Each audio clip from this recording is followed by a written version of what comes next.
السلام عليكم أصدقائي. واش عمركم تسألتوا كيفاش غادي يكون المستقبل؟ واش الذكاء الاصطناعي غادي يولي يتحكم في العالم؟ واش التكنولوجيا غادي تقربنا ولا تفرقنا أكثر؟ هاد الأسئلة وكثر جاوب عليها الكاتب والفيلسوف يوفال نوح هاراري في الكتاب ديالو 21 درس للقرن ال21. في هذا البودكاست غادي نشرح لكم بعض الأفكار الرئيسية من الكتاب ديال هاراري، ولكن بغيت نوضح حاجة مهمة. هادشي غير شرح الافكار ديال الكاتب وماشي ارائي الشخصيه. الهدف ديالي هو نوضح لكم كيفاش هاراري كيشوف المستقبل وكيفاش كيقدم حلول للتحديات اللي ممكن نواجهوها. هاد الكتاب ماشي غير واحد الملخص للتاريخ ديالنا، ولكن هو دليل باش نفهموا المشاكل اللي كتواجهنا اليوم وكيفاش نوجدوا المستقبل ديالنا، من التكنولوجيا، الحريه، الدين، التعليم وحتى الحب والعلاقات. هاراري كيغوص في هاد المواضيع بواحد الاسلوب اللي يخليك تفكر بزاف.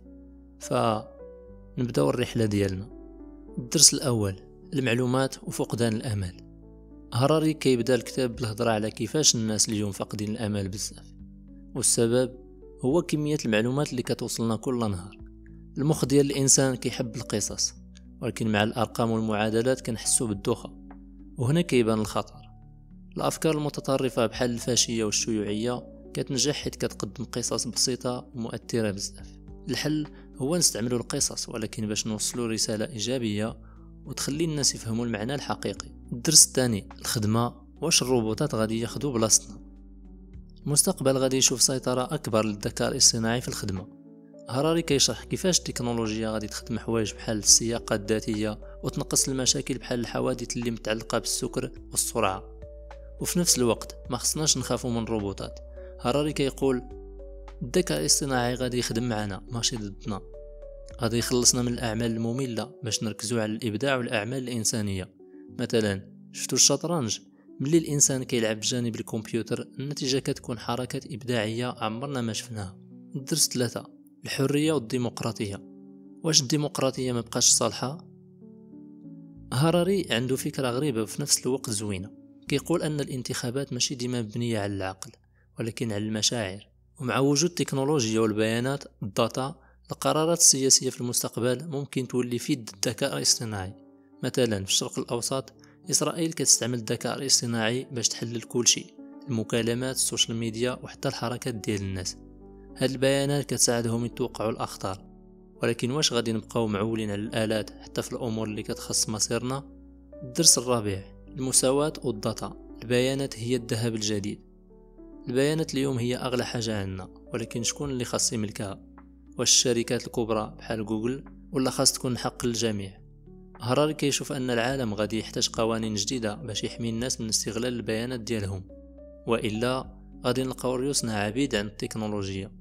الدرس الخامس: المجتمع. التكنولوجيا قربتنا ولا بعدتنا؟ التكنولوجيا اليوم قربتنا من الناس البعيدين، ولكن بعدتنا على اللي قرابين منا.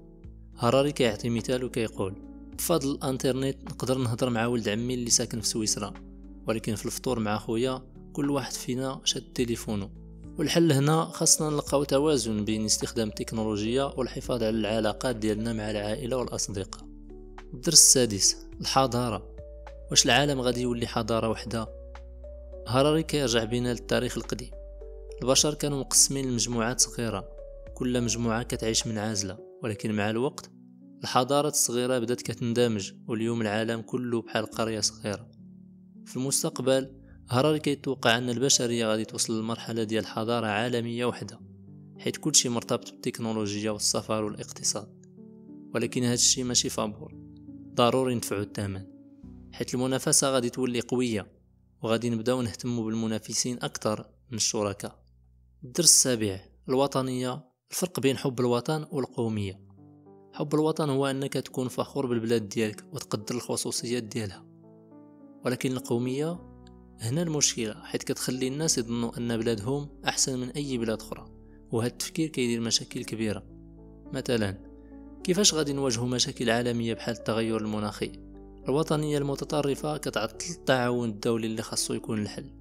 هاراري كيعطي مثال زوين: اللحم المصنع في المختبر هو بديل يمكن ينقص بزاف من انبعاثات الكربون اللي في الفلاحة الحيوانية كتساهم فيها بزاف.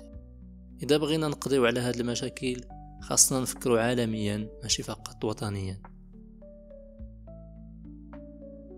الدرس 8: الدين مصدر المشاكل أم الحلول؟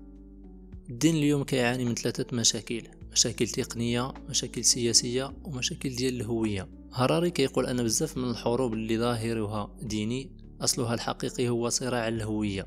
مثال بسيط: المسيحيين الشرقيين والغربيين تفرقوا بسبب كلمة واحدة في الصلاة، وهنا كيبان كيفاش الدين كيركز على اختلاف صغير وكيكبرها. الدرس 9: الهجرة مشكلة ثقافية ولا عنصرية؟ هراري كيقول أن الهجرة كتحتاج توازن كبير. المهاجرين خاصهم يحترموا ثقافة البلد المضيف، والبلد المضيف بدوره خاصو يعطيهم فرصة يندمجوا ويوليو مواطنين كاملين.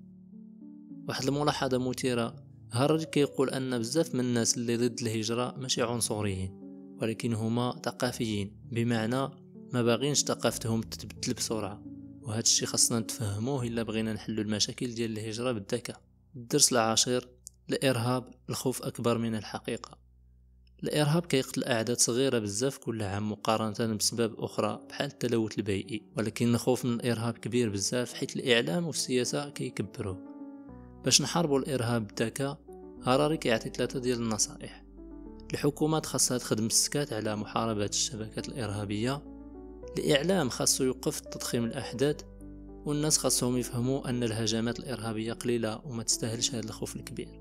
الدرس رقم 11: الحرب وسلاح المستقبل هو المعلومة. في العصر القديم الحروب كانت على الذهب والأراضي، اليوم الحروب ولات على البيانات والمعرفة. هراري كيشبه هاد الشيء بالقبائل الإفريقية اللي باعوا الأراضي ديالهم مقابل مجوهرات تاع الزنا اللي رخيصة بزاف، بحالنا دابا اللي كنعطيو البيانات الشخصية ديالنا مقابل نشوفوا مثلا خدمات بسيطة بحال نشوفوا فيديوهات مضحكة في الفيسبوك. الدرس رقم 12: التواضع. واش الدين اللي علمنا التواضع؟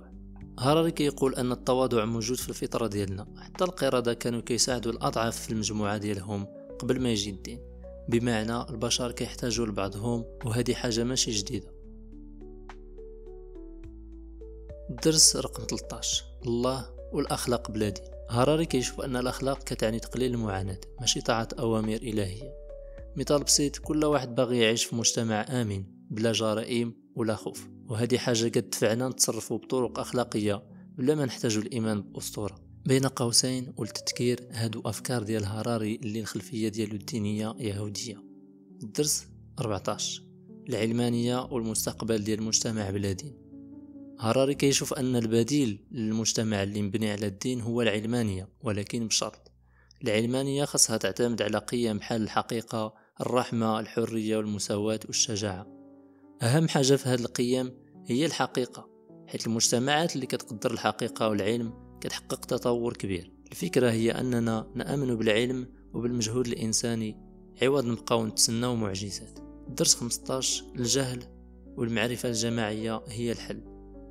هراري كيقارن البشر بالحيوانات، حيث بزاف من القرارات كيتخذوا بناء على المشاعر والاختصارات العقلية، ولكن في العصر ديالنا المشاعر بوحدها ما كافياش. الحل هو نعتمدوا على المعرفة الجماعية، يعني ماشي ضروري تكون عارف كل شيء بوحدك، ولكن خاصك تتعاون مع الآخرين باش تخلق معرفة شاملة وقوية. الدرس رقم 16: العدالة ماشي كل شيء سهل. العدالة حسب هراري ماشي قوانين ثابتة وما كتغيرش، ولكن كتختلف حسب القيم والتاريخ والظروف ديال كل مجتمع. مثلا السعي للانتقام ما كيحلش المشاكل، بالعكس كيخلق دورة لا متناهية ديال العنف. الحل هو أننا نلقاو طرق ذكية باش نوقفوا الظلم عوض نغرقوا في العنف. درس 17: ما بعد الحقيقة، الحكايات اللي كتحكم العالم. هراري كيتكلم عن الأخبار الزائفة، ولكن كيشوف أنها ماشي شي حاجة جديدة. الفرق اليوم هو السرعة اللي كتوصل بها. مثلا ملي شي كذبة كتصبح معتقد ديال مليار شخص لمدة طويلة كنسميوها دين. واش هادشي سلبي؟ لا، ولكن كيبين القوة ديال الحكايات في كيفاش تقدر تجمع الناس وتأثر عليهم. الدرس رقم 18: الخيال العلمي، الفن اللي غادي يغير العالم. هراري كيشوف أن الخيال العلمي هو واحد من أهم الفنون في العصر ديالنا، حيث كيعطينا فرصة نتخيل المستقبل ونتأقلموا معه. ولكن المشكل هو أن بزاف من القصص بحال ماتريكس كتصور العلم بطريقة غير دقيقة. إلا بغينا نواجه تحديات المستقبل بالذكاء، خاص الخيال العلمي يركز على المشاكل الحقيقية. الدرس رقم 19: التعليم، الوضوح هو القوة. في العالم اللي غارق في المعلومات غير المهمة، هراري كيقول أن الوضوح هو السلاح الحقيقي. المشكلة هنا هي بزاف من داكشي اللي كنقراوه اليوم غادي يكون غير صالح في المستقبل. الحل هو خاص المدارس تركز على تعليم الأطفال مهارات بحال التفكير النقدي، الإبداع والتعاون والتواصل، ماشي غير الحفظ. الدرس رقم 20: المعنى. واش الحياة خاصها تكون عندها معنى؟ هراري كيقترح فكرة غريبة ولكن في نفس الوقت عميقة. الحياة ماشي ضروري تكون عندها معنى. المعاناة كتجي من المحاولات المستمرة باش نصنعوا معنى في شي حاجة اللي الطبيعة ديالها كتغير ديما. بوذا كيقول أن تقبل هذا التغيير هو اللي كيجيب السلام الداخلي. درس 21: تأمل. العقل ديالنا هو العدو الأول ديالنا. هراري كيرجع لفكرة قديمة. المعاناة كتجي من العقل ديالنا. التأمل هو الوسيلة باش نفهموا هذا العقل ونتحكموا فيه. من خلال التأمل تقدر تكون أكثر وعي بالحاضر وتفهم كيفاش العقل ديالك كيصنع المشاكل من لا شيء. في العصر ديال الذكاء الاصطناعي، التأمل غادي يولي مهارة أساسية باش نحافظوا ونتحكموا في النفسية ديالنا. الخلاصة ديال الكتاب: شكون غادي يتحكم في المستقبل؟ الكتاب ديال 21 درس للقرن 21 كيطرح أسئلة كبيرة على المستقبل ديال البشرية. يوفال نوح هراري كيقترح أن التكنولوجيا هي السلاح اللي يقدر يحل المشاكل، ولكن في نفس الوقت تقدر تجيب مخاطر جديدة إلا ما تعاملناش معها بالذكاء. الحل هنا هو نتقبلوا التغيير، نركزوا على التعليم والمعرفة، ونستعملوا القيم الإنسانية باش نبنيو عالم متوازن.